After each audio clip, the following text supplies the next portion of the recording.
Usually fashion jobs are very low paid. It's a very intense industry. It's very competitive. This really is like Devil Wears Prada, you know. After I'd started freelancing, I did a lot of self-reflection. Being self-employed, it does have its downside. And for me, the most important thing at that time was to have the financial freedom. Just know that you don't have to rely on full-time employment to be able to do what you really want to do. There are other options, and you don't have to be in that environment to be successful. Hello and welcome back to the Freelance Blueprint. This is season 4. Crazy, and I'm so glad you're here. This season we have some very interesting guests, from SEO consultants to fashion designers to AI educators, and it's also the first season where we have our first returning guest, which I'm super excited about to see how the freelance journey has evolved. I'm your host Lizzie, a freelance UX designer and digital nomad, and today we're joined by Ella. She's a fashion designer with over a decade of experience in the industry, and she's also a coach for freelancers, so you will definitely get a lot of value out of this episode. We are covering a lot of topics, including getting the confidence to charge higher rates as a freelancer. We also talk about human design and how that impacts your business, how you can find clients, that it doesn't always have to be hard, and how to promote yourself and put yourself out there. So let's get started. Thanks for joining the podcast today. It's wonderful to be here. Thanks so much for having me. Where are you calling from? So I'm currently in Biarritz, which is in the southwest of France. You told me about it last time we talked, but I've not heard about it before. But you're doing fashion. I think France is a very good country to be in for that. Was that the reason why you went there? Yeah, funny enough, actually, I did move to France for a job in the fashion industry. So that was about, I guess, like 6 years ago now that I got a job and just took it. Yeah, so that was the kind of the purpose of moving to France. It definitely wasn't a place that I was predicting that I would end up, but I have ended up here. And yeah, it's a beautiful spot where we are. If I wouldn't know anything about you, but I would meet your twin sister, how would she describe you? Oh, that's a very good question. She always describes me, which I don't necessarily agree with, is she always calls me like the glamorous version of her, because I think of the whole fashion thing.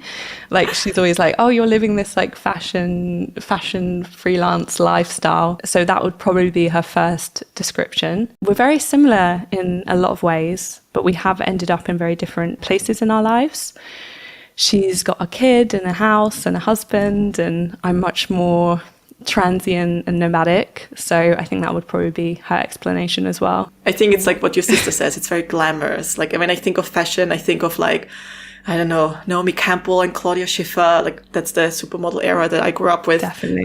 Walking down the runway, Vera Wang, Gucci in a way, like these kind of things, very lifestyle fashion magazines. What's your view on fashion? Like you're way more in it, and I think it's not just this super glamorous world, but it's more broad than what the average person might think of fashion. Yeah. Like what's your take on it? Definitely. And I think there's a whole other side which is definitely not as glamorous. It's a very intense industry. It's very competitive. I think people are definitely attracted to it because of the glamorous side of it, and you know, thinking that it is going to be this lavish lifestyle, but it really isn't. Like usually fashion jobs are very low paid, it's very stressful, it's long hours, and it's always this kind of, I guess it's a bit of like a burnout culture. So it's always like on to the next thing. Okay, you never kind of finish a collection and kind of sit with it. It's always like, right, what's the next thing, what's trending now?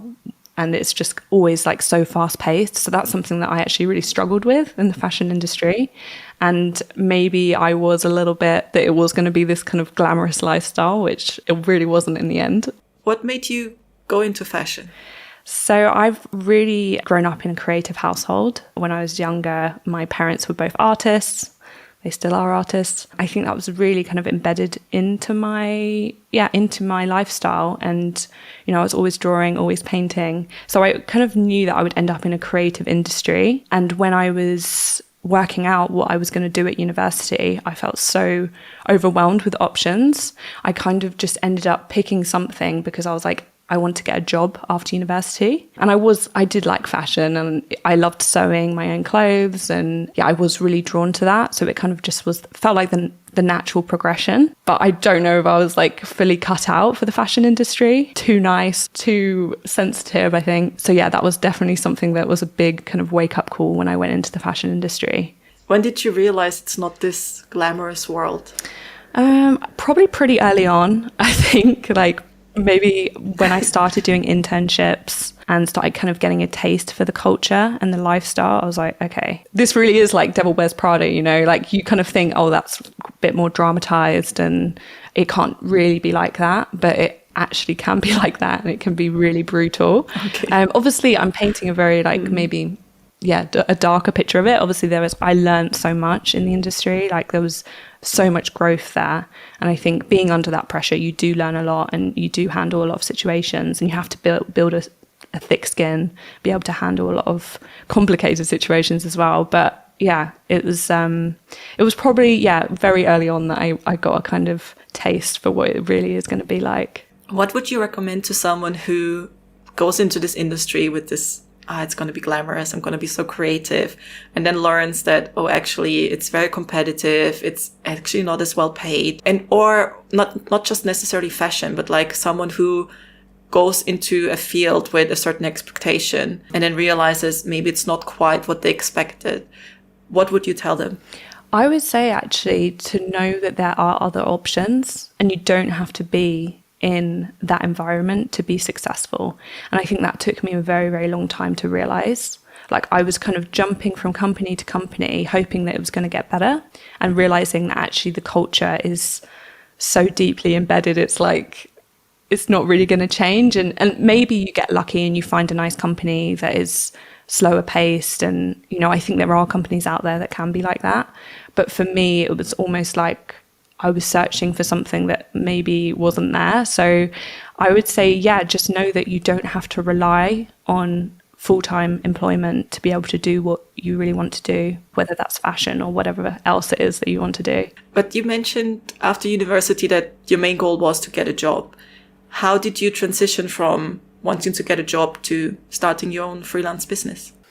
Good question. So yeah, I was in the industry for almost 10 years, like trying to make it work. I was really like, you know, climbing the ladder, trying to get the promotions, get the pay rises, jumping through the hoops, working long hours, stressful hours. I ended up having a really bad burnout in one of the company, actually the company I was working with in Paris. Yeah, I really burnt out and kind of hit a bit of a brick wall, and I'd got another job offer with a very similar company. And I had this kind of dilemma when I was like, okay, am I going to go to this other job and just hope that it's going to be better? Or do I take a leap into something that's maybe less familiar, but could potentially work better for me, my goals, and where I would like to be? Because clearly I'm not happy with how it's working out right now. So yeah, I think it kind of took me to hit a very low point to make that decision, which it probably shouldn't have got to that point. I'm going to be honest. I should have like listened to the red flags and maybe, done something sooner. But yeah, it was definitely what I needed to make that dramatic change and start my own business. And it's funny because like so many people think that having a job is the answer to everything, getting a job that's well paid, where hopefully you get some freedom and stuff. And it's like what you said, like you hoped it was going to be better. And there's the hope, but you cannot really control it. Whereas if you start your own thing, you have more control, that you can actually choose to work with people that you enjoy working with. And it's not like there is no control at all in a permanent job. Like you can always quit. Like there is some sort of control. But yeah, it's very common that people have to reach a low point to change the situation. And I think there are a lot of people out there who just, I'm not going to say it's like a mediocre life, but the situation is not bad enough for them to be motivated to change something, but it's also not as good as they would like it to be. I'm really sorry you went through burnout. How did you get out of it?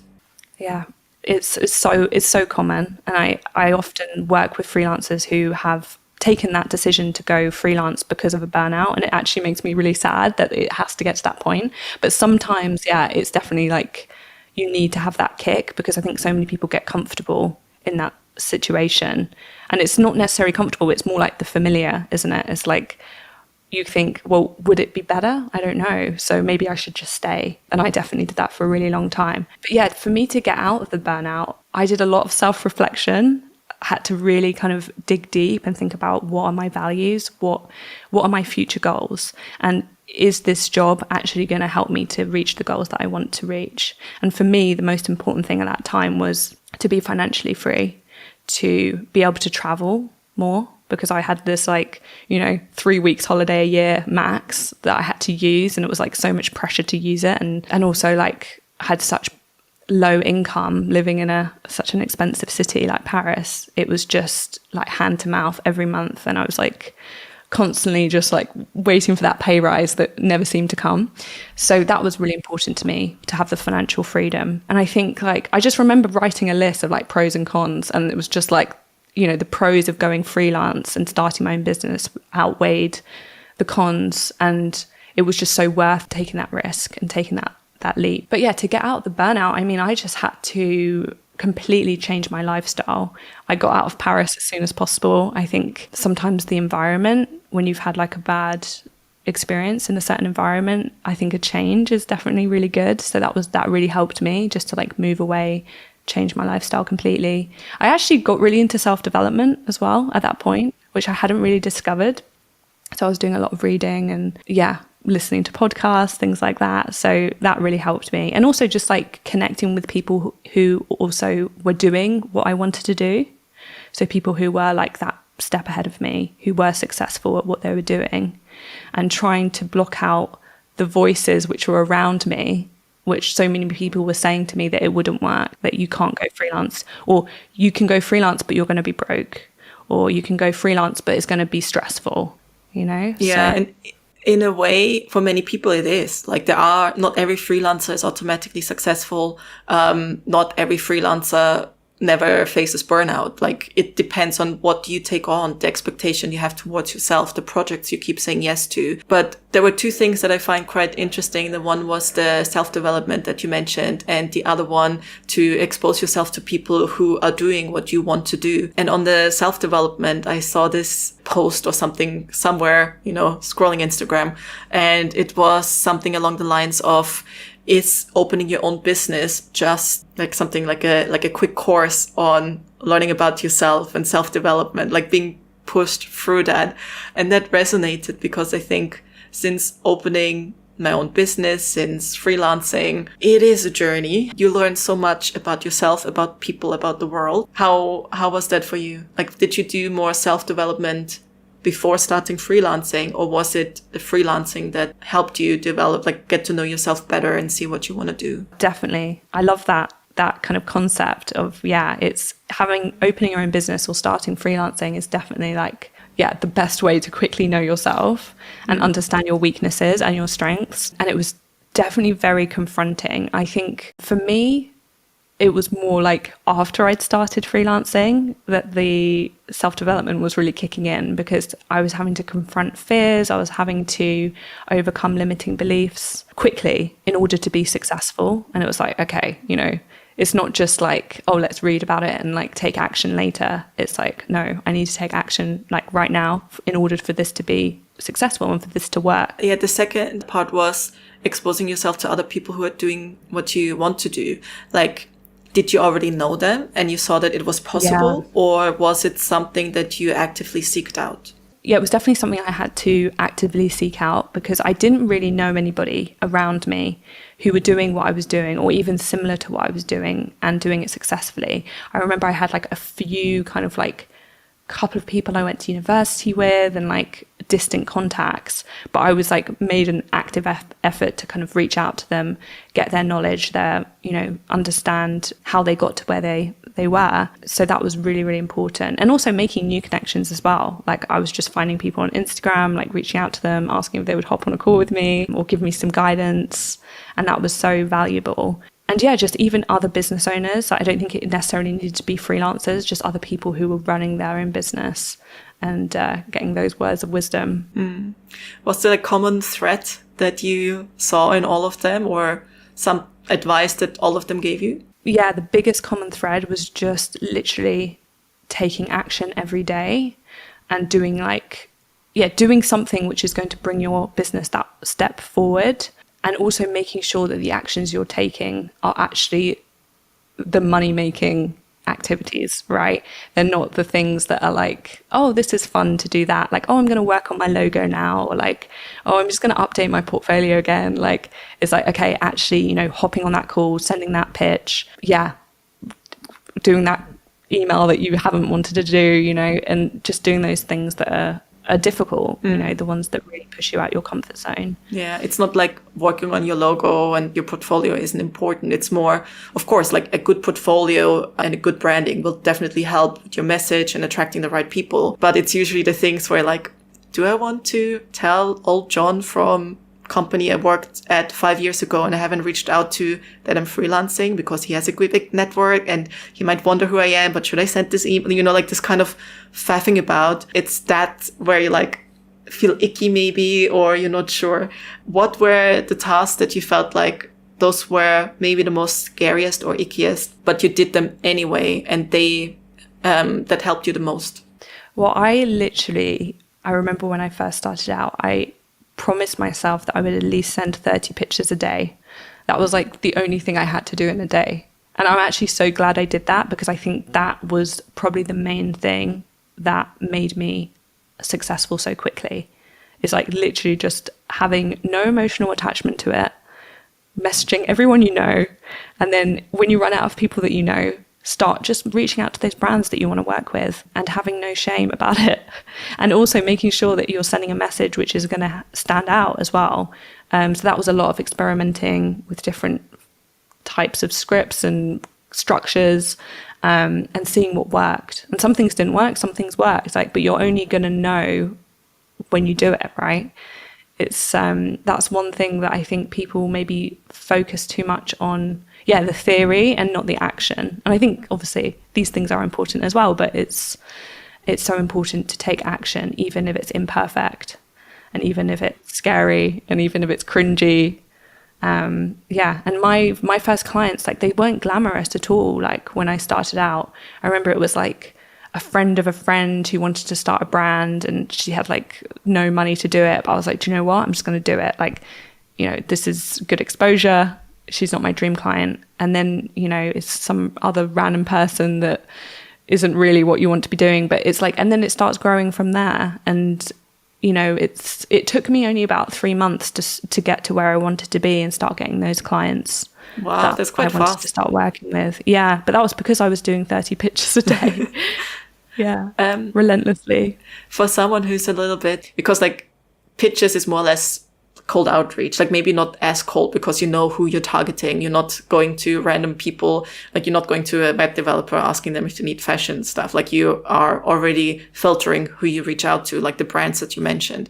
But what do you recommend to someone who is a little bit, because I know for me, I prefer when clients come to me when I know, okay, I don't have to do much sales. But if you reach out to someone who doesn't know anything about you, often, especially at the beginning of your freelance career, maybe you don't have as big of a network or that many people that you know to reach out to. What do you recommend to someone who is messaging a complete stranger and tries to sell them the services? The key is to try not to sell. To try and to sound as least salesy as possible, because I think if you think about the generic message that every brand is getting is, hi, my name's this is what I do, here are my services, do you need freelance work? That's pretty much like the structure.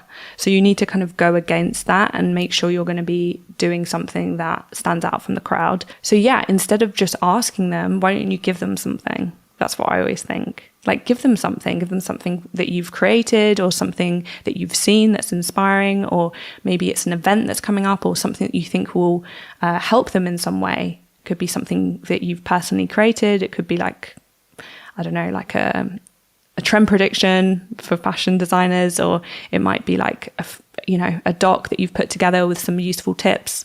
So that's the best way to approach it, because people are much more likely to reply to you and get back to you when they feel like they're slightly indebted. And it gives them it kind of like breaks the ice as well, because when people feel like they have no pressure and no one, the freelancer isn't asking anything of them, it's just like so much easier to open that conversation, and they can say like, oh yeah, that looks great, thanks so much. Oh yeah, what is it that you do? Or, it's much easier to start that conversation. So yeah, I would definitely say go in with the value and don't ask for too much upfront, because if you ask them for work or ask them for contacts, like they're going to be more resistant to get back to you, and they're just going to be like, oh, it's another freelancer asking us for something.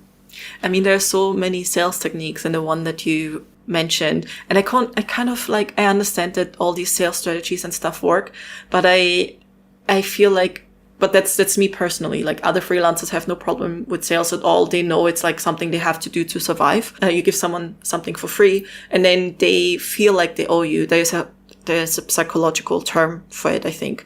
And it's like when you go somewhere and you get like a free pen with the logo on it, or like, I don't know, a free drink in a place, and you're more likely to buy a second one or something like that. I forgot what the term is called, but there are so many strategies like this. And the thing that I dislike about it is, yes, they work. Like, there is a reason why people use them, but it seems so strategic. And I met this guy too long ago, and he mentioned something that people always feel like sales is manipulative, but manipulation isn't necessarily a bad thing. And he gave the example of, like, if you go to a pottery class, if you want to make a plate or if you want to make a bowl, you have to manipulate the clay in a way that it's going to serve you. And manipulation is just like you tweaking something. It's not like the clay is still going to be clay, but you shape it in a way. But I think like with a person, I don't know, maybe it's just because it feels like so... I do understand it. And I think that's something that I struggled with a lot when I started out, because I was like, I'm such an honest person. But then I was like, you know what? Like, what's the best way to have a sales strategy? It's by giving them something that's actually going to be useful to them, and they can take it or leave it. You kind of just putting it out there. Look, I've got this. If you're interested, it's up to you. And it's really down to them. I definitely don't like the kind of hard sale. Like, if people aren't interested, I'm not like, try and manipulate them to get them on a call. Like, just leave it, move on. There's plenty more fish in the sea, right? And also, I think the cold pitching is definitely important when you're starting out. But I would say, like, probably for you and me, like, we're kind of experienced freelancers. We don't want to be pitching every single day. That's not something that I think should be in our schedule. Like, we should be at the point where people are finding us. And that's why I also agree with like having a strong social media presence, having a good website, a strong website, which is going to be searchable. And also, creating content which is going to attract the right types of clients and has a high conversion rate. So I think the two go hand in hand. And I would say as your business grows, you want to be more relying on those, keen clients who are coming to you. But I also think the pitching is great because you can target your clients. I don't know if you found this, like sometimes if you just wait for people to come to you, it's kind of like a mixed bag. Yeah, there are definitely phases where it's more, okay, the clients are coming and it's all good. And phases where often when the economy is going down, like supposedly now, where you have to be a bit more proactive and find the people that do need that service or that are not in saving mode. And so there are different phases. Like, I think I was quite lucky. I got into UX when it was in demand and there were not as many boot camps and things like that. And through that, once you have that network, once you have clients that also need things in the future, I barely have to reach out. Every now and then when I'm like, this project might end soon, I'm just going to have a browse what's out there. Maybe I just send a quick message on LinkedIn or something. But I'm not at the stage where I do cold outreach. But if, let's say, I would have a dream client, like I would like to make an app for XYZ, I would have to be more proactive because it's very unlikely that this client is going to reach out to me. But one thing that I wanted to ask you, and I think we're quite similar in that, is that, yes, you have the freelance, like the fashion industry that you're targeting with your freelance services, but you also coach other freelancers, specifically for the fashion industry. So you have two different target audiences. Like, how do you manage those? Like, how do you find your coaching clients versus your freelance clients? How do you do that? Yeah, good question. Yeah, it's definitely now, I would say I'm pretty much 100% doing the coaching right now, but up until probably end of last year, I was still doing both. And that was a lot. And I'd actually kind of got to the point where I had too many inquiries for the fashion services. Like, I was overwhelmed with client inquiries. I couldn't take on any more clients. And I really think that was down to like the work that I'd put in at the beginning of my business, promoting myself. Because the thing is, it's like probably the same with you as well, with UX design. It's like once you get some good clients, they become reoccurring clients. Is that the same for you? So they're coming back to you every time they need something. And with fashion, it can be quite predictable because it's like, oh, spring, summer, okay, we're doing autumn, winter now. So it kind of rolls quite nicely. So what I found is I started getting these kind of regular clients, which were coming back every single time, which was great. They knew me well. They knew my way of working. I knew they were going to pay my prices. And it was very like consistent work, which is amazing. So I found that like if I had new inquiries, I couldn't really take them on unless they were like a project that I was like, okay, I really want to do this. This is something really exciting. So yeah, I felt like the first year of freelancing, I was definitely doing the pitching. I was definitely like on social media, on LinkedIn, messaging every day, making sure that I was targeting those people. And then, yeah, as the coaching now has taken off, I feel like I'm kind of back to the beginning of like pitching and putting myself out there and doing the social media side of things. So it would have been easier in a way to just stick it out with the fashion freelance business, doing the designing. But I wanted a new challenge and something different. And I'm really enjoying it, helping people, helping freelancers. And it was definitely a lot to juggle both. And that's why I kind of felt like at the end of last year, I had to really make a decision. I was like, okay, what am I going to do? I can't divide my time between these two businesses because someone's going to suffer, it's usually me because I'm like going to hit burnout. But it was also like my clients, my design clients wouldn't get the attention that they deserved, but then also my coaching clients and my coaching business wasn't going to grow. So yeah, I had to make that hard decision. So now 100% coach, but may go back to the designing at some point. So we'll see. Was there a specific reason or a point where, like, I know what it's like juggling many things. Like I have the freelance business, I have the Freelance Blueprint, like the podcast is part of it. And I want to have like, basically I'm building a platform where you can get courses and stuff, but it takes so much time.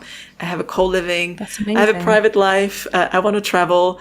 And it feels like if you do too many things at once, nothing ever progresses. And it's good that you then decide to give your 100% focus to one thing, because then you also see it grow. Did you see that something has changed in the coaching business since you gave it all of your time?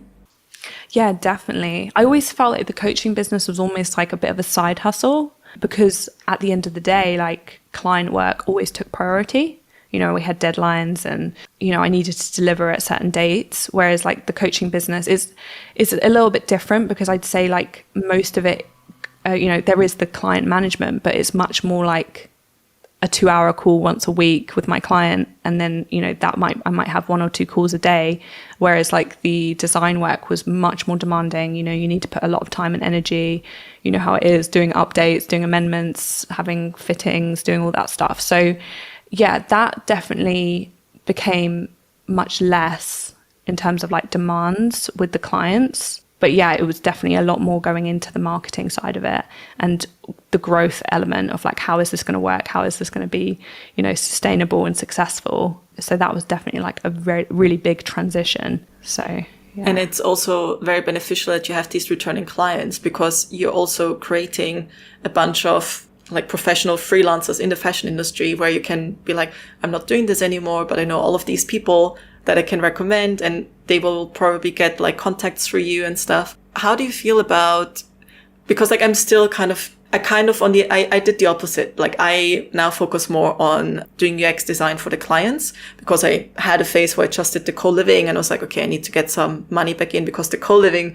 is in the early stages where I have to tell people, what is a co-living? Why do I open a co-living in Sri Lanka and all these kind of things? So it's like, again, at the beginning and learning, whereas the UX is at the stage where I'm like, if I need gigs, I know how to get them. I'm very efficient now, so I can get the tasks done quite quickly. But my kind of issue is that I'm worried about my UX clients Googling me and finding my cringy Instagram. Like how was that for you? Because like at the beginning, when you search my name, Elisabeth Mayr is a very common name in Austria. It's like John Smith in English, and you would find like a football player, I think, when you search that name. Now it actually comes up with some of my Instagram stuff, which is like, yeah, it's like, really? that's not what I want to pop up when like a UX client finds me. But yeah, how did you manage having two different audiences? It was definitely hard, and I definitely felt the same as you, like a little bit cringe when I was like, oh, I don't want my clients to know. But then at the same time, I was like, isn't that like desirable for them to see that I'm a freelance coach, you know, teaching people in the industry? They're going to be like, oh, you know, she's my designer. That's great. Like, she's clearly good at what she does. So I had to try and like change my mindset. But at the same time, like, I remember I had a few of my clients like follow me on Instagram, and I was like freaking out. I was like, oh my God. Because also you have to remember that my content is telling people how to deal with like difficult clients, to set boundaries, to charge more, like all of this stuff. And I was like, oh my God, they're going to look at it and think like, I don't know, like that I'm like anti-clients or something. But yeah, like I still get like my past clients like liking my content and being supportive of it. So I think, you know, people need to accept that, you know, we are business owners, we're freelance, like we can have multiple businesses. We're not restricted to just one thing. And we can pivot as and when we choose. But that's also the nice thing about freelancing. Like you can open a new business, you can go on a new venture. And what you mentioned with like one of your past clients finding your coaching stuff, that was one of my biggest fear. And so far, from what I know, it was only one client that found my coaching stuff. And she actually reached out to me on Instagram. And I was like, oh no, this is like, I saw that she was messaging me. And I was like, oh my God, I don't want to open this. This is going to be so awkward. But then she just asked for advice because she wanted to work on her own online presence. And I'm like, you're coming to me for online presence advice? Like, I have no idea what I'm doing. But it wasn't like, in the end, the thing that I was fearing wasn't as bad in the end. So often like we have these stupid ideas in our head, and it's what you say. It can actually be a benefit for them that I'm helping other freelancers, manage their businesses. Yeah, it's actually a plus, not necessarily a negative thing. Yeah, definitely. But no, I completely can relate though. The feeling of like, no, what are they going to say? The fear of judgment, isn't it? Is like putting yourself out there in a kind of different context, and also like the imposter syndrome as well. I definitely had that when I started as a coach. I don't know if you did as well. 100%. But I also, it's like, it's not just with the coaching, it's also with UX or anything that you do. And especially in the creative industry, people are saying, are you even a creative if you don't have some sort of imposter syndrome? And it's often like our own thoughts, because other people think, oh, this design is great. And sometimes I'm like, oh, who am I to start a podcast? Like, why do I think people would want to listen to it? Why would, all these kind of things. And it's like, no, people are listening. People do care. And it's this weird self-perception. And I think a lot is confidence. And I assume you're also similar to me, where you're probably more likely going to attract a female audience. I mean, fashion in general is probably a bit more female. Yeah. But then with the coaching, you attract who you are though, right? Yeah. And I did coaching, like I had coaching myself, and I highly recommend it. But of course, I also had coaching where it was like, actually, that didn't work for me. And the common thread is the coaches that really, where it kind of didn't work out, were male. And I think, and it's not that they did a bad job, but looking back at it, I think it was just a very different type of energy. It was all about sales. It was all about, oh, just get over yourself. And it's like, I don't think they understood that I don't have the confidence to just tell someone. There was this coach of mine, and he gave me the script of DMing people and not giving, like, not open-ended questions, but like giving them two options. Like, do you follow me for nomad stuff, or do you follow me for freelance content? And then they would just answer one word, freelance content or whatever.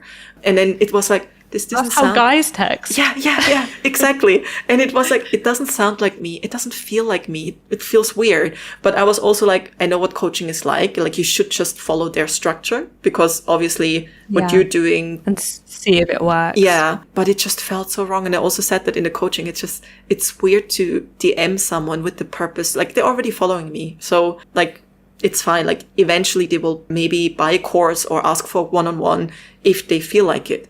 But he was like, no, you have to be proactive. And yes, you have to be proactive as a freelancer, but it was just not my type of selling. And and then I had female coaches, and I think they just understand more about imposter syndrome, and I'm not saying men don't have it, and I'm not saying men are bad coaches, not at all. It's just that was the common thread, that it was like a bit of a different energy behind it. Definitely. And I think also like those sales methods might work better on men. I think we spoke about this before, like my partner, he's a dating coach for men. And I mean, it was great having him when I started out freelancing, because he had so much experience in these areas that I didn't have much experience, you know, having sales calls and, you know, having to, you know, deal with these objections and things like that. But like sometimes like he would tell me to do things and say things, and I would just be like, I can't say that. Like that doesn't even, like, I can't even imagine myself saying those things. But when he says it and I hear him on a sales call, it sounds totally normal, and like, and it works as well. Because I think sometimes that kind of like tough love, like straight to the point, like no bullshit type of sales maybe does work better for men who do need help with their dating lives. But maybe it's not going to work on a freelance designer who just wants to overcome her imposter syndrome, or, you know, whatever it is that they need to overcome. So you just got to go with what feels right to you. And this is something I always tell my clients as well. It's like in my coachings, I give them scripts, I give them like templates, but I always say to them, I'm like, if this doesn't feel like you need to adapt it. I would recommend that you follow the structure of like the call or like the message, but make it sound like yourself. And if you don't feel comfortable, like, that's absolutely fine. Like, do it in your way. So that's what I always try and recommend, because I know how it feels like to write a message and just be like, this doesn't even feel like me. And I think people can feel that. They can feel like these are not really your words. And then it's, if the message and the energy and like the result and stuff, they don't match, you're not going to end up with the sale, like, because any confusion is going to end up in not a sale. Like, they need to be convinced that you're the right person, you're going to solve my problem. And that's all you really need to do in the end. Like, what's the hesitation? And it's not just about, oh, I really want to sell to that person, but it's also like, I only want to take on coaching clients that are also good for me. So before I take on anyone, I have a chemistry call, because also I'm going to invest my time with that person. You know, like it's my knowledge that I share. And also I want to see, is that a person that takes action, or is that a person that wants everything to be done for them? Is that a person that I enjoy being on a phone call with? Or is it going to be me dreading talking to them, which luckily never happened. And I think, but it's good that you've considered these elements. Yeah, because also I found that, sorry to interrupt you, but I was just thinking that I found something that I had to really accept, especially with the coaching, is that you are not going to be the right coach for everyone. Exactly. And that's okay. Your approach isn't going to suit everybody. And I think that's something I really had to accept. And, you know, you kind of, when something does happen or something doesn't work for someone, you're like, oh my God, or maybe they resist your approach. That can feel really like you kind of question your whole life, I guess, and like your whole concept of coaching. So accepting that not everybody is going to be the right fit for you, and that's absolutely fine. Like, my approach isn't going to suit everybody, and I think you're so right in like you attract who you are, right? And it's like, I do feel like I attract females who have the same energy to me and maybe the same approach as well. So I've been really lucky with that. And it's like I said, like the coaches that I had, they're not necessarily bad coaches. It just didn't work for me. But also, have you heard of human design? Yes. Yeah. I've got a book on my shelf. So for me, it's a bit of a mix, because supposedly it's based on science, but then it's also based on your birthday and time, which is like, and I'm not like, oh my God, astrology is, or like star signs is. I used to be like on the side of, this is utter bullshit. Like, don't tell me whatever because of my star sign. But the older I get and the more stuff I experience, and it happened like 3-4 times, I would go somewhere, I don't know a single person, and I just chit chat with a stranger. And then they're like, after 2 seconds, like, you're Sagittarius, aren't you? And I'm like, oh, really? Oh, this is creepy. You know, like, yes, it's a 1 in 12 chance, but still it happened 4 or 5 times. And so I was like, I'm a bit open to it. I'm not saying it's facts. I'm also not saying it's absolutely not true, because it is some sort of knowledge or belief that has been in the world since, I don't know, humans existed. And if you think of we're all Big Bang, we're all stardust, it would make sense that the stars influence us. So I just, out of fun, looked into the human design thing. And I'm a projector. What are you? Yeah, I'm a projector. Oh, you're a projector. Yeah.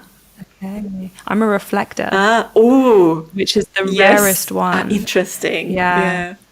So it really makes sense to me, because it's like a reflector reflects their environment and reflects the people around them. So if I'm with someone who's a certain way, like I will adapt myself to fit to them and their energy or like their needs. And yeah, I think that's probably helps me with the coaching element, because I can really adapt to people and make them feel heard, make them feel listened. But that doesn't necessarily mean that I always feel heard and listened. It just means that sometimes I can attract the wrong energies, because people, I mean, this sounds a bit weird saying, but like people always like feel great after being with me, because it's like I've given them everything that they need, and they go away feeling really full, and I go away feeling really like depleted and like drained. So I have to be really careful about that as well. So that's something I learned. I went to this one workshop because a friend of mine, she was super curious about it, and it was for free. And I was like, you know what, let's just go learn something new. You know, it can't hurt. And, she was basically explaining the different human design types, and the reflector, I think, is just 1%. So it's really, really rare. And the way, it's defined, if you're like which type you are, is on your birth date and time. And there's basically an imprint 3 months before you're born and on the date that you're born. And they're like, it's based on the chakras and if these things are filled or not filled. And it's crazy how much I remember from this one session. But basically a reflector has nothing filled, which is why you absorb it and reflect it back. Whereas like for example, like let's say the top chakra, I don't know, the stuff that's in your brain, if that is filled, it means you get inspiration by yourself. You come up with your own ideas. Whereas if it's empty, if you need an idea, you would have to get inspiration. You would have to listen to music, listen to podcasts, go to a museum. So you can make ideas, but it's not really your own. So this is basically the theory behind it. And I don't have my inner self defined, so that's empty. And that kind of made sense for me because I always admired the people that would go to a restaurant, open a menu, and in 1 second, one glance, they know I want this. And I'm so indecisive. I'm like, I would be happy with this, that. But and then I'm like, I don't know which one I want. And I could have this, but then you see this other meal and I'm like, what is this? And it's like, and I'm basically getting influenced from the people around me. Yeah, so I see. I guess, and I had a conversation. That's so interesting. Yeah, and I had a conversation with someone who's really, really into human design, and she told me she doesn't know what it would be like to be a reflector because it must be super exhausting that you basically take on the personality of who is around you because you have to be so selective with who you let into your life. Yeah, so. It's interesting. And I had to go, it's really interesting that you've really explained it so well. And it's actually like, it's kind of scary when I'm like, oh my God, I'm a reflector and I'm so influenced by everything. And I think something that I really struggle with is, first of all, like knowing myself and knowing that the reasons why I make decisions, if that makes sense. So I take a really long time sometimes to make a decision because I'm like, am I being influenced by someone else or is this actually what I want? And it takes me a long time to come to that realization of like the next steps or so I think I have a friend who's really into human design as well. And she said apparently reflectors need 30 days to make a decision and they should take 30 days because apparently in the 30-day cycle, you will know by the end of that, whether it's a decision you really want to do or if it's something else influencing you. Oh God. And I thought I'm so by the time you're in the restaurant, are you going to wait there a month, to decide what you want to eat? 30 days later. Yeah, exactly. But something else that I really struggled with, and this kind of links back to the freelancing, is that, and it also linked back to every area of my life and something that I realized I hadn't really conquered until I started my own business, was setting boundaries with people. I really struggled to set boundaries because I would always be thinking, I would never think like, how do I feel? I would always be like, how's the other person feeling? Or like, if I do this, am I going to make them feel disappointed? Or are they going to be sad? Or like, what are they going to think of me? And like, had to really change that way of thinking and be like, okay, is this actually good for me? And is this actually something that I accept? So that was also kind of going back to the self-development side of freelancing, like setting boundaries was like the scariest thing. I was like, oh my God, I've never done this before. And also it meant that I had to really rethink people in my life as well. Like it made me realize that I was like, there's a lot of people in my life who aren't, you know, giving as much as I'm giving. So that's been a really big transition. And now I feel like I am very selective with, you know, my friends and who I surround myself with, which has been a really positive change. And then also in business as well, you know, I have really strict boundaries now. And I think that also helps me to build a business which is going to be scalable and is going to be successful as well. I think boundaries are like so important. How are you with boundaries? It took me a long time to really stick to them, but now I'm quite confident with sticking to them because I know like for example, not too long ago I got this message on LinkedIn for like a project and we had like a super long call about it. Also the CEO was on it and it was like, this is the first call, like, you know, that's usually like just a very quick, okay, does this person speak English? Does this person know what they're, you know, but it was super long. And then the second task, and usually in freelancing, you don't have that many rounds, but the second task would be to do a design task. And it's like, I'm sorry, I'm past that stage. I'm not saying don't ever do them. If you can use them in your portfolio or something, you know, like there can be, or if you're very early on in your career, maybe there's not really a way to get around it. But like I'm at a stage where I don't feel like I should do them anymore. And I told the client, like, I'm not doing any unpaid design tasks anymore. So if you want me to do it, I can, but you would have to pay me for it. And then the client was just like, oh, we don't know how this will work because other people have done a design task. And it's like, if other people do it, then go with them. But if you, after a 1 hour conversation, still need me to do a design task to understand if I'm working, like if I'm the right fit for you. But anyway, so the reason why I brought up this whole human design thing was supposedly the strategy for projectors is to wait for the invitation. So if you put yourself out there and try to sell yourself to someone, it's not right. And it never felt right to me. For me, it's like, okay, either they want me to coach them or not.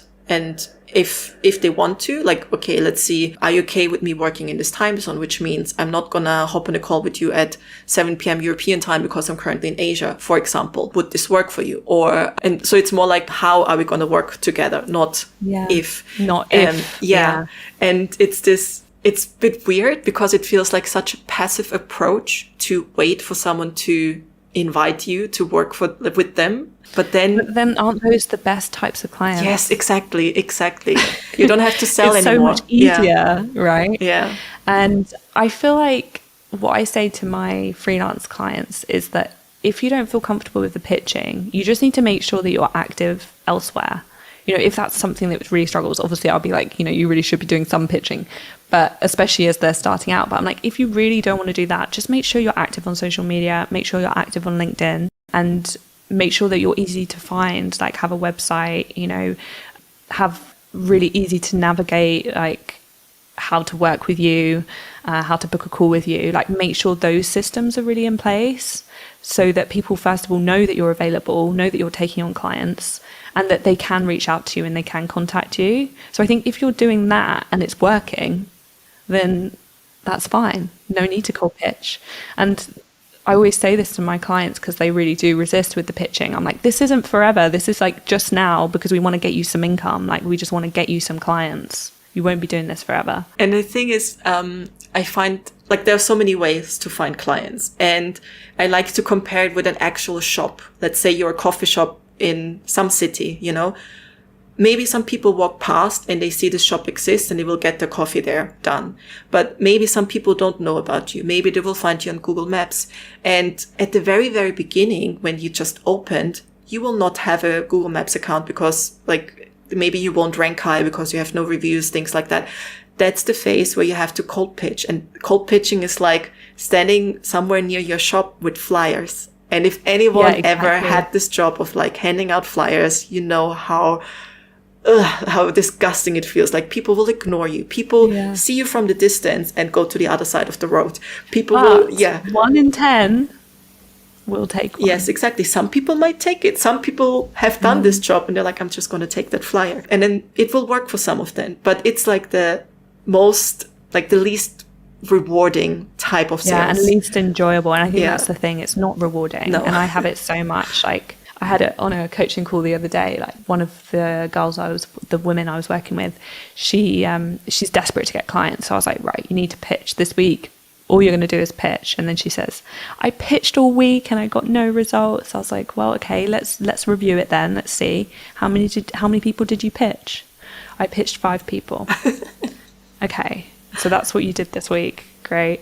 So yeah, you need to be doing like at least 5 people a day, because it is numbers. It is a numbers game, unfortunately. And you just got to get yourself out there, because it's the whole flyer thing. Like, not everybody's going to take it. And I think it's so easy to get disappointed. Like, oh, the pitch isn't working. Like, my message isn't captivating. No one wants to work with me. You know, there's no jobs out there. There's all these like limiting beliefs, but sometimes it is literally just like getting the numbers. Yeah. And I don't know, have you ever had this when someone's just been so happy to get your pitch? Yeah, I also experienced it from the other side that made me change my mind about cold pitching.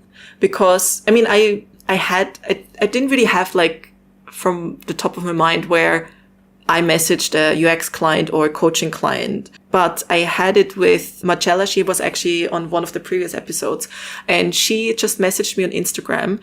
And basically what she does is tax advisory for digital nomads.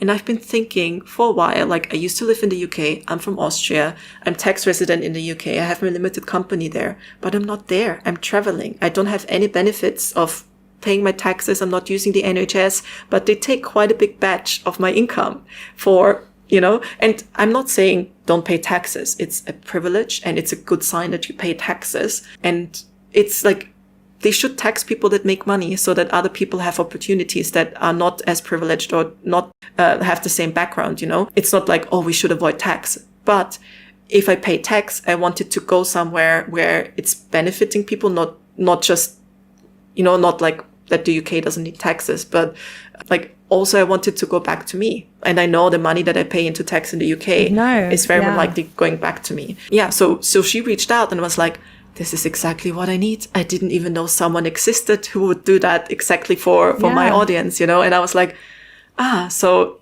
if you just hit the right person, it's amazing. And it felt like easy. A relief. Yeah, exactly. Did you have that? Yeah. So that's what kind of made me see that like it does work. And I got some messages, you know, especially in the earlier days of pitching and starting my freelance business, when people would just be like, oh my God, you are the person that I need. Like, I've been looking for a swimwear designer and, you know, we love your portfolio and and it's just easy. And yeah, other people just, they're just like, you just messaged at the right time. I think it's a need and it's also a timing thing. And that's why I always say, like, you know, follow-ups are good as well, because, you know, yes, 6 months ago they might have not been interested, but what about now? You know, they might need you now. And I've had people come back to me after a year of my pitch. Like, a year later, they're like, we saved your email, we knew that we were going to need you, we want to work together now. Nice. So it does work, and you may not see those instant results. That's the thing. It's very, as you said, it's a very unrewarding task, because it's not instant. Someone's not going to just like work with you tomorrow. Well, they might do, but, you know, it's pretty slim that that's going to happen. It's like, it's the long game. Exactly. And it's also what you said at the beginning. You don't have to do this forever. You don't have to pitch forever. You don't have to be handing out flyers forever. Once you have your first customers, they will write a Google review for you. So you're going to rank higher. So other people in the area that will look for a coffee shop nearby are more likely to find you. They will also be going to tell their friends. Exactly. Exactly. And that's when it's like, when a friend tells you, oh, you have to try this coffee shop, like 100% you're going to go because they know you. And that's when you can stop. That's the best review. Exactly. Like, and then you don't need to sell them anymore. You don't have to make sure your shop front is attracting them and stuff. It's like, no, they're going to come to you because someone told them about you. And I think, like, you're probably at the stage already. I'm at the stage already where it's like, I don't need to, you know, put myself out there. Maybe there are phases where, like, again, with the economy, people don't have budgets to do things like maybe then you probably don't have to go back to handing out flyers, but maybe you have to review your shopfront. Like, ask people from the past, could you write a review on Google? Yeah, reconnect. But it's just the beginning phase where you have to do this horrible job. Yeah. And it's always like knowing that you have that to fall back on as well, like having a system in place that works and having a message that works or an approach that works. I always think like warm pitching is so much easier than cold pitching. So before you do, if you have warm leads, like obviously use them first. Those are like past clients, maybe like referrals, maybe like people who have had discovery calls with you and not moved forward, those types of people. But yeah, at least you have something to fall back on in those kind of slower months. But also on the topic of what we talked before, imposter and stuff, and it's also often pricing, that's a bit of a resistance. What do you recommend someone, especially when they're starting freelancing? Like I remember I felt so weird charging that money, even though that was a rate that the client put on there. Like in the UK, you have to say how much you're going to earn. In other countries, like in Austria, it's just like, competitive rate. And it's like, no, tell me, like, is it even worth my time sending my CV to you, But it felt so weird charging as much as I would earn in a week for a day. And that was part of imposter. Like I was happy to do it, but it also felt like, oh my God, do they know? It's a big leap, right? What do you tell your coaching clients when it comes to setting their rates? Yeah, so rates is such a big topic. And I think finding clients and working out your rates are probably the two most commonly asked questions that I get. It's like, they're the biggest struggles to overcome when you're establishing your own business, because obviously you need clients and you need to get paid, and how much should you be paid? And it's a really, really hard one because it's so personalized to the person. And obviously I will always encourage my clients to be charging more, and my coaching clients to be charging more. And it has to also be aligned with their goals and where they would like to be and where they live, and what their expenses are and how much they want to be earning, but also how many clients can they take on a month as well. So it's almost like doing the equation of like working out how much you need to live, the basics, but then also thinking about your financial goal, because you probably want to be earning comfortable amount so you can do the things that you want to do, so you can travel or you can go on that holiday or save for that house or whatever it is. So like, let's make it possible. Like I truly believe about that you should really be designing your business around your goals and not the other way around. 100%. So if you want to be earning 20k a month, like why not? Maybe you need 2 10k clients. Like it's possible, it's definitely possible. But maybe you have smaller expenses and maybe you're not doing it full time, or maybe you can only take 1 client on a month. Like it's really dependent on like their situation. So when I do my rates with my coaching clients, it is very, very personalized. So I'll get them to work out their budget, like how much they need to live. And then I'll ask them how many clients can they take on a month. And then that will give you like the approximate amount that you should be charging per month. I usually like to do it per month, and then you can work it out, because you're probably not going to be able to take on 5 new clients every single month. That's unrealistic. So if your target is 5,000 a month, and you have to take on 5 clients at 1,000, like you're going to be burnt out. So it's better to take on 1 client at 5,000 and have that as your goal. And then it goes back to the pitching and putting yourself out there and making sure that you're going to be attracting the right types of clients. And I don't know if we've actually talked about this topic, but the number one place where people go to look at rates and competition is places like Upwork and Fiverr, which I think totally destroy that kind of perception for freelancers. And they think that they should be matching those rates.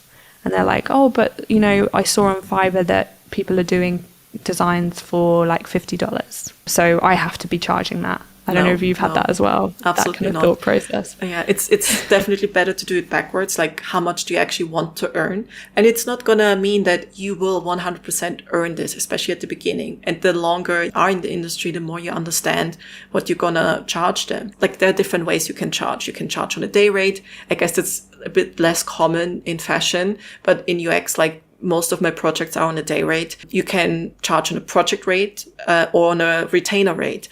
And retainer, have their advantages, because in a way it's like a subscription, no matter what you do, you will always get paid. Like it's like Netflix, no matter how much or how little you watch, you pay it. But that could also mean that some months you have to do a lot of work and some months you don't. And it's a bit difficult to plan with some clients. I kind of like the project-based one because like the more experience you have, the more efficient you will get. And you kind of punish yourself for becoming more efficient in it if you keep... Which is so bad. Yeah. I hear people saying, like, oh, but that CAD design or that design will only take me half an hour to do, so I'll charge the equivalent of like a half an hour. And I'm like, no. You're only taking half an hour to do that because of your years of experience, because of all the work that you've put in. And don't think about the time, think about the value of that design. Like that design can make them millions. Yeah. 100%. And you're going to charge $50. Like, no. So no, I totally agree with you with the value-based pricing. And I think that also opens up so much freedom as well, because you're not thinking like, oh, I have to work 8 hours today to be able to, earn X amount. I can work 2 hours and earn the same as long as I get the job done. Exactly. Yeah. Like if you have a cleaner for your house and one person charges, I don't know, 10 quid an hour, and they take the whole day, and maybe another cleaner has some equipment or something where everything's like, in the end of the day, the house is clean. I'd rather have the person who is faster, because it means I can go back to the room without being disturbed, and the end result is the same. And that's the thing with clients as well. They just want high quality work, quick delivery, and like a friendly service, I guess, is important as well. But it's just the results that they want. They don't care about how long it takes you. Exactly. And the faster you are, the better, actually. Unless if it's too fast, then maybe they get a bit suspicious.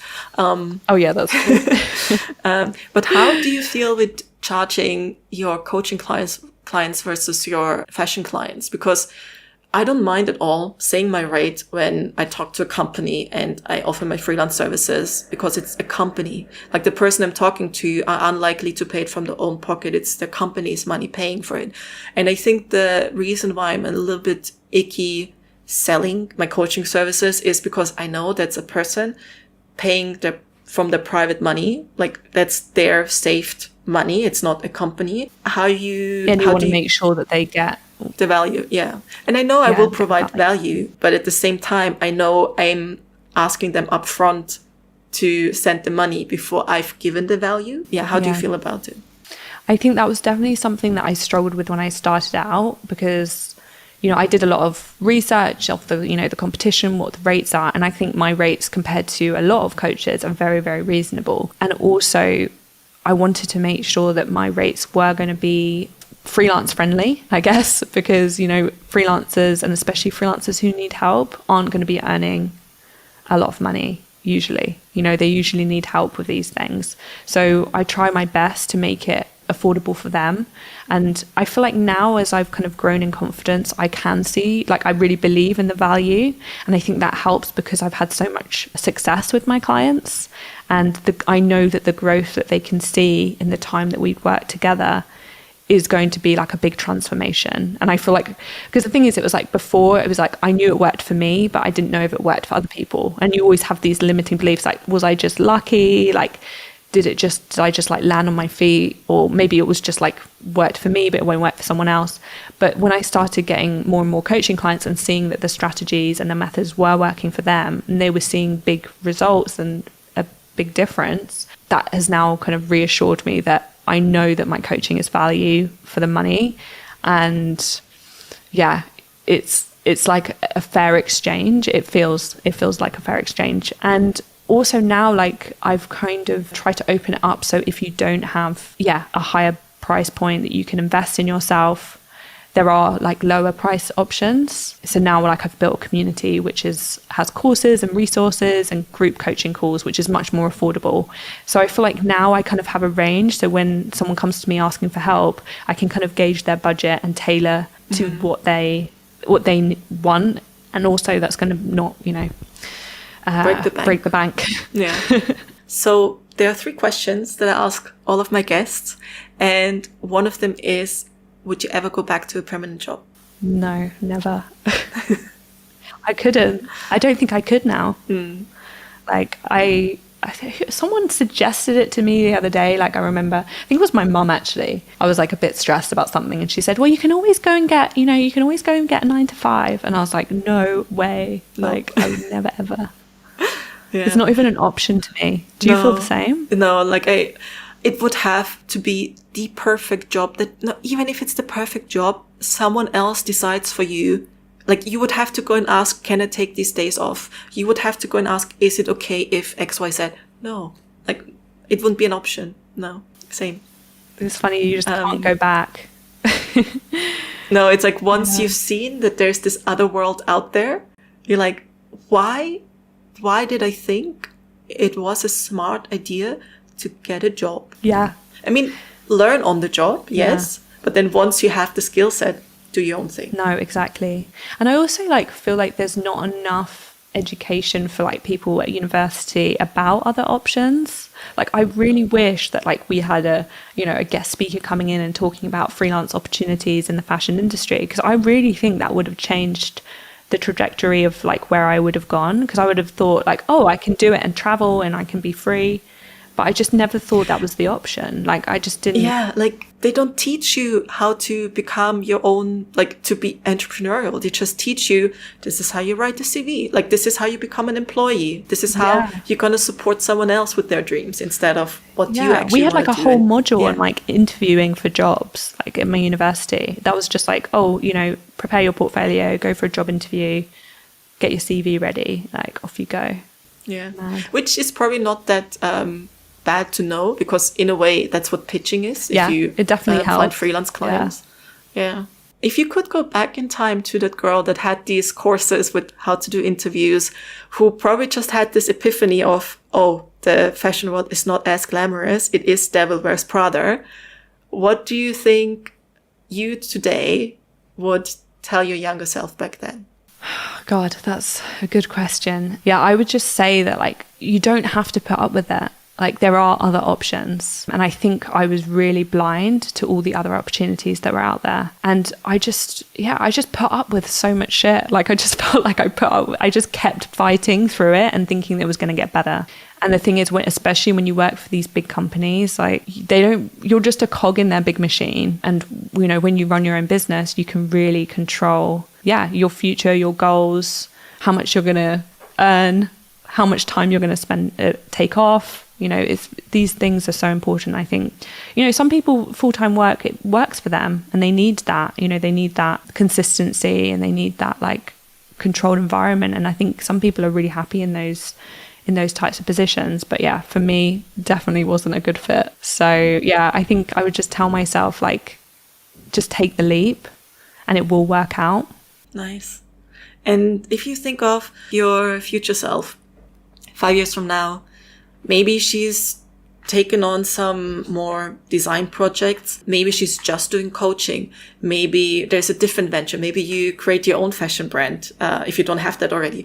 Maybe, who knows, maybe you have a whole company of creating this army of confident freelance fashion designers. What do you think your future self would come to you today to tell you? Oh, these really good questions. I think she would say to me to not to be scared to keep trying different things, because I feel like that's basically how you become successful, is by just trying and failing until something works and something clicks. And I feel like I'm at that point of this coaching business where I'm like, I'm gonna make it work. So I think she would just tell me to keep going and keep trying, keep putting yourself out there, because being self-employed, it does have its downsides. You have those days when you're like, what am I doing with my life? Like, is this really going to work? When am I next going to get paid? Like, you have all these, limiting beliefs and negative thoughts, but you just have to really trust and go with the process and know that it will work out in the end if you put the time, effort, and take those big jumps, which can feel really scary. Yeah. But it's so much more rewarding than a permanent job. It really is. It's definitely worth it. All those days when you have those those negative handing out flyer thoughts. Moments. Exactly. Yeah. It's all worth it in the long run. I wouldn't change it for the world, even though it can be stressful at times. Yeah, thank you so much for this conversation. I really enjoyed this. For the listeners who want to learn more about you, where can they find you? Yeah, you can find me on Instagram. It's probably the best way. Or I'm also on LinkedIn. LinkedIn, it's Ella Chisholm. And on Instagram, it's the Fashion Freelance Coach. And that's probably the best ways to find me on social media. I'll put all the links in the description anyway. That's fine. Yeah. Great. It's been so nice talking to you. Thank you so much for having me, Elisabeth. Thanks for being here, Ella. This was super nice. Thank you. I know, it's such a great conversation. I really enjoyed this episode with Ella, and I hope you did too. If you're interested in having her as a coach, I mean, this episode should have convinced you. You will find all the links that you need in the description of this podcast. If you like this episode, please leave a review and hit the follow button. Share this episode with anyone who you think can benefit from listening. That's all from me, and I hope to have you join again next week. Bye!